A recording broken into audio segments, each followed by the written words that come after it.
Hello बेटा, कैसे हो? आज हम अपना इलस्ट्रेशन नंबर 40 करेंगे। अभी तक हम जो इलस्ट्रेशन कर चुके हैं उसमें हमने किया था कि इंटरेस्ट ऑन ड्राइंग और इंटरेस्ट ऑन कैपिटल जब हमारा ओमिट हो जाता है लास्ट ईयर के अकाउंट्स बनाते हुए, तो पिछले साल के अकाउंट्स को छेड़े बिना हम नेक्स्ट ईयर के जो हमारा अगला साल आने वाला है उस साल की बिगिनिंग में एक एडजस्टमेंट एंट्री देके पिछले साल के जो ओमिशन हुआ है उसके इफेक्ट को ख़त्म कर देते हैं। ठीक है, वो कैसे करेंगे वो हमने अभी तक पढ़ा है। आगे के सम्स देखिए, उसमें भी यही चीज़ दी हुई है।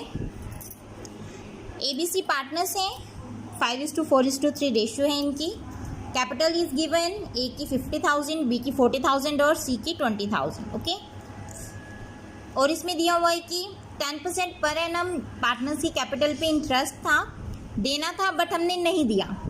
ठीक है, तीनों पार्टनर्स को इंटरेस्ट देना था 10% पर एनम के अकॉर्डिंग, बट हमने नहीं दिया। नेक्स्ट वन, सैलरी थी 6,000 रुपीज़ पर ईयर देनी थी हमें B को, और सैलरी 7,000 देनी थी हमें C को, वो भी नहीं दी। Before distribution of profit distribute करने से पहले कुछ भी नहीं किया, मतलब हमसे ओमिट हो गया, स्किप हो गई ये एंट्रीज। अब हमें वही करना है, बैलेंस शीट को पिछले साल की अल्टर किए बिना, चेंजेस किए बिना हमें नेक्स्ट ईयर की अकाउंट्स में एक एडजस्टमेंट एंट्री देनी है ताकि इनका इफेक्ट नील हो जाए। एडजस्टमेंट बनाएंगे, table showing adjustments. It is the particular column of particular, A, B and C same procedure रहेगा हमारा। पहले इंटरेस्ट देंगे हम कैपिटल पे, 5,000 A के लिए हो जाएगा, 50,000 का 10% 5,000, 40,000 का 10% 4,000 और 20,000 का 10% 2,000, 11,000 टोटल में हो जाएगा। सैलरीज है, B को 6,000 और 7,000, ये पर ईयर दी हुई है हमें। ठीक है, ये भी पर ईयर है तो हम इसमें कोई कैलकुलेशन नहीं करेंगे, तो सैलरी हमारी 13,000 हो जाएगी टोटल। अब अमाउंट जितना देना चाहिए था, मतलब फर्म की तरफ से जितना मिलना चाहिए था पार्टनर्स को, 24,000 मिलना चाहिए था तीनों पार्टनर्स का अगर हम टोटल करें तो जो पार्टनर्स को मिलना चाहिए था फर्म के लिए तो वो लॉस हुआ। तो जो 24,000 का जो लॉस हुआ है फर्म को, तो ये तीनों पार्टनर्स में इन द रेशियो 5:4:3 में डिवाइड हो जाएगा। तो जब हम 24,000 को इस रेशियो में डिवाइड करेंगे तो A की तरफ आएगा 10,000 रुपीज़, B को देने होंगे 8,000 और C को देने होंगे 6,000। तो जब हम इस अमाउंट को माइनस करेंगे तो इसका तो डेबिट अमाउंट आएगा, इसका क्रेडिट में आएगा अमाउंट और इसका क्रेडिट में आएगा। ठीक है, so its entry will become A's capital account debit to B's capital account to C's capital account. ठीक है, इस अमाउंट से उनके एंट्रीज हो जाएगी। सिंपल है। नेक्स्ट क्वेश्चन देखिए, net profit of a firm is given, it is 30,000। Starting में हमें प्रॉफिट ही दे दिया फर्म का 30,000, जिसके जो अकाउंट से वो एंड होते हैं at the date of 31 March 2011। Okay, ये डिस्ट्रीब्यूट किए जाते हैं among the partners A, B और C in their agreed ratio. ठीक है, इसी रेशियो में किए गए हैं, रेशियो में कोई गड़बड़ नहीं है जिसमें उन्होंने डिस्ट्रीब्यूशन किया है प्रॉफिट्स को। ये 10 अप्रैल 2011 को ये पाया गया, क्या मिला हमें, दैट अंडर मेंशन्ड ट्रांजैक्शंस, तो जो ये ट्रांजैक्शंस जो नीचे दी हुई हैं वो पास नहीं की, वर नॉट पास्ड अकाउंट्स में। क्या क्या ट्रांजैक्शन है? इंटरेस्ट ऑन कैपिटल है, हमें पता है कैसे एंट्री करनी है उसकी। इंटरेस्ट ऑन ड्राइंग आ गया, इसमें न्यू पॉइंट आया है। ठीक है, इसको भी पता है कैसे करना है। जैसे हमें इंटरेस्ट ऑन कैपिटल क्रेडिट किया था वैसे इंटरेस्ट ऑन ड्राइंग्स को डेबिट करेंगे। ठीक है, इंटरेस्ट ऑन ड्राइंग हमारी डेबिट होगी। सैलरी है, ये भी कैपिटल अकाउंट्स में जाएगा, क्रेडिट होगा ये अमाउंट भी। ओके, 5,000 पर मंथ नहीं दिया है तो हम पर ईयर ही मानेंगे इसको। ठीक है, कमीशन A को दिया है 3,000 का, तो ये सब अमाउंट जब हम टोटल करेंगे its total will be, yes as you can see, 25,500। Okay, जब हम सारा अमाउंट टोटल करते हैं, लेस करेंगे इंटरेस्ट ऑन ड्राइंग, जो भी है A का, B का, C का, तीनों का हमने माइनस किया तो हमारा ये वाला अमाउंट आया, and the net loss 20,750 it was. Okay, तो ये वाला जो लॉस है 20,750 ये किस में से माइनस होगा? 30,000, जो एक्चुअली में हमारा प्रॉफिट हुआ था, जो स्टार्टिंग में हमें दिया हुआ था। देखिए हमारे जब सम दिया हुआ था तो इसमें 30,000 का दिया हुआ था ना profit of a firm for the year ended ₹30,000। तो 30,000 में से हम क्या माइनस कर देंगे? 20,750 केवल हमारा लॉस हुआ है। तो कितना है 9250. It should be divided in their profit sharing ratio, that is 3:1:1.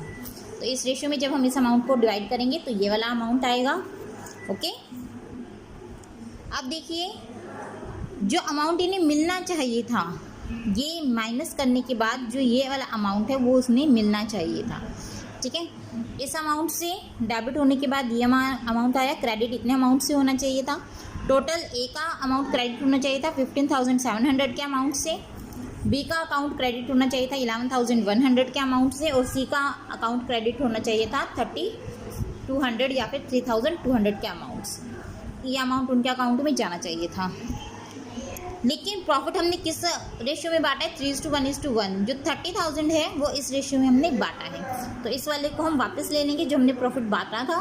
ठीक है, तो अब जो अमाउंट आएगा 2,300 ए का, 5,100 बी का और 2,800 सी का, तो ये हम अमाउंट उसमें ट्रांसफ़र कर देंगे. ठीक है, 23 और 2,800 ये ए और सी से ले लिए जाएंगे और किसको दे दिए जाएंगे 5,100, मतलब बी के अकाउंट में ये क्रेडिट हो जाएंगे, उसके अकाउंट में जमा हो जाएंगे. ठीक है, क्लियर है.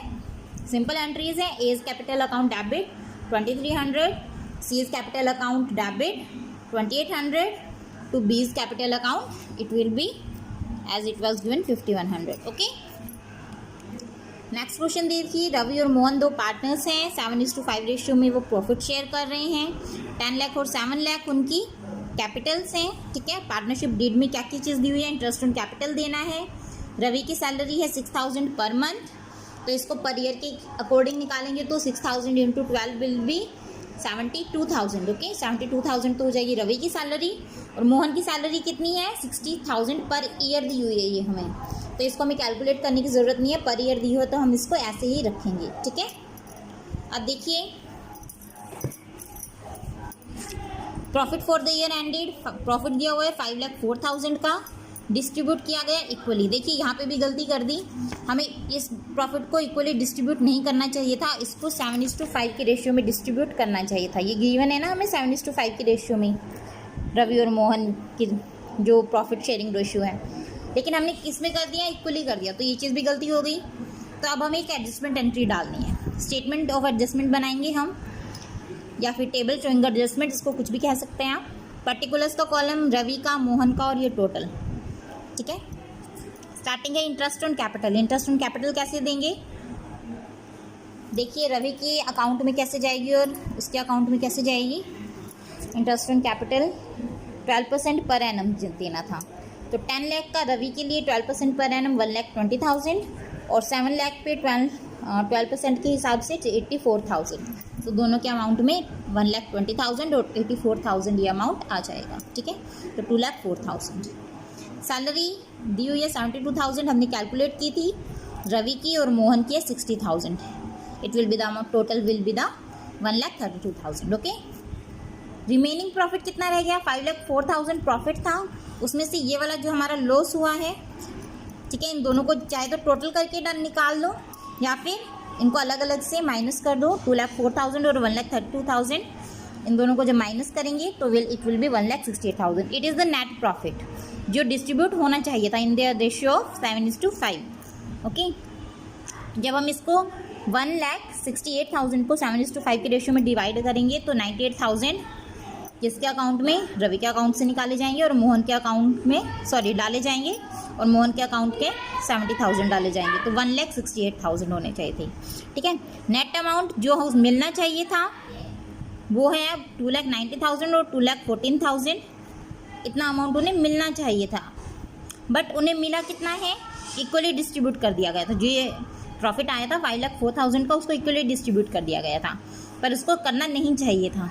तो ये अब क्या होगा, जो इसमें से जो 90 में से 52 गए, मतलब 2,90,000 में से 2,52,000 गए, 38,000, और 2,14,000 हमारा ये लेस अमाउंट है, ये मोर है, तो ये डेबिट हो जाएगा, ये क्रेडिट हो जाएगा, ये डेबिट हो जाएगा 38,000. ठीक है, so it's adjustment entry will be Mohan's current account will be debited with 38,000 and Ravi's current account will be debited with credited with 38,000. Simple है, कुछ भी नया पॉइंट नहीं है इसमें. नेक्स्ट क्वेश्चन देखिए, PQR पार्टनर्स है फर्म में, कैपिटल उनकी जो है वो 30,000 है, 15,000 है और 15,000 है, 13, 15, 50। उनकी प्रोविजंस देखिए क्या क्या है। आर को देना चाहिए था रेम्यूनरेशन, आर को रेम्यूनरेशन मतलब सैलरी मिलनी चाहिए थी 3,000 पर एनम के अकॉर्डिंग, पर साल, ठीक है, हर साल। इंटरेस्ट दिया हुआ है कैपिटल पे 5% पर एनम के अकॉर्डिंग लगाना चाहिए था। प्रॉफिट्स रेशियो में, इस रेशियो में डिवाइड करने चाहिए थे। देखिए पार्टनर्स इक्वली मीन्स डिवाइड कर दिया उन्होंने प्रॉफिट्स। ये भी वही जो पुराने वाले सम में हमने गलती की थी, वही गलती हमने इस वाले सम में कर दी, ठीक है। नेट प्रॉफिट हमारा 18,000 था, सेम है जैसा हमने ये वाला सम किया था, बिल्कुल सेम है, कोई भी न्यू पॉइंट नहीं है, ठीक है, सेम टू सेम है। तो आप इसको वैसे ही कर लीजिएगा, कोई इसमें दिक्कत वाली बात नहीं है। कहीं अगर कुछ प्रॉब्लम आती है तो प्लीज़ डू आस्क। देखिए अब नेक्स्ट करेंगे हम हमारा क्वेश्चन नंबर 44। इसमें क्या दिया हुआ है, ABC पार्टनर्स हैं, कैपिटल्स दी हुई हैं 30,000, 20,000 एंड 10,000। पार्टनरशिप डीड के अकॉर्डिंग उनको इंटरेस्ट ऑन कैपिटल मिलना चाहिए था 5% पर एनम के अकॉर्डिंग, तो इसका 5% पर एनम हम निकाल देंगे। कमीशन देना चाहिए था सी को 5% on the profits after charging interest on capital, मतलब इंटरेस्ट ऑन कैपिटल देने के बाद उसको सी को कमीशन मिलना चाहिए था 5% के हिसाब से, but before charging the salary, लेकिन सैलरी देने से पहले, मतलब सैलरी हम माइनस नहीं करेंगे, उससे पहले ही हम उसको कमीशन कैलकुलेट कर देंगे। नेट प्रॉफिट दिया हुआ है, ये हमने पहले टॉपिक किया हुआ था, कमीशन कैसे कैलकुलेट करते हैं।